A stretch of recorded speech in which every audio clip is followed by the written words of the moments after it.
Hello, my name is Ashlyn Winters, and today I'm here to talk to you about betta fish and how to take care of them.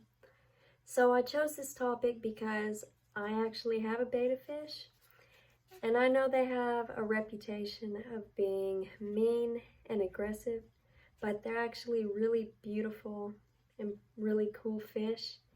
And I'm here to tell you about them, and maybe even some of you will want one after this presentation, hopefully. So back in July, my boyfriend and I went to PetSmart to get guinea pig food, and we ended up leaving with betta fish, a tank gravel, coral reef, and fish food, not guinea pig food. And as you can tell, it's a pretty impulsive buy, but by far it's been one of the coolest things I've ever done and the coolest pet I've ever had.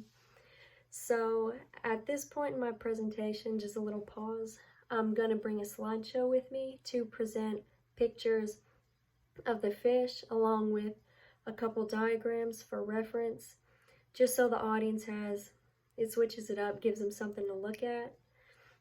And then I'm going to move on to my next point. Okay, so one interesting fact about betta fish is that you can go as cheap or expensive with them as they want. They come in different shapes and colors and sizes. Now, the average exotic betta fish runs between $300 to $500, which is insane. Our betta fish only costed $7, but we got him at PetSmart. So as you can see, you really can go, like I said, as expensive or as cheap with this as you want, but there's a lot you can do with it, which is what draws people to it more, I think. So now that you have your fish picked out, now we set up your aquarium. So the average betta is about 2.5 inches fully grown, and they need a minimum of a 3-gallon tank to sustain themselves. Other than that, everything can be left up to your imagination based on what you want to add to your tank, what colors you want to incorporate. One thing that a lot of people like to have in their tank are coral reefs because they have, the neon and they add texture to it. Just one thing that's important to keep in mind is that the rough edges on coral reefs can damage your betta's fins. They have very sensitive fins, so it's important to get coral reefs with soft edges to prevent their fins from tearing and any pain to the fish, One thing that we like to add, we have 4 live plants in our tank. And the cool thing about live plants is that they actually help filter the water. So they filter the water through their roots, actually. And they also provide a soft and gentle surface for your betta fish to rub their fins up against. And they actually like rubbing their fins on the live plants because they think it's relaxing. So that comes with quite a lot of benefits, as you can see.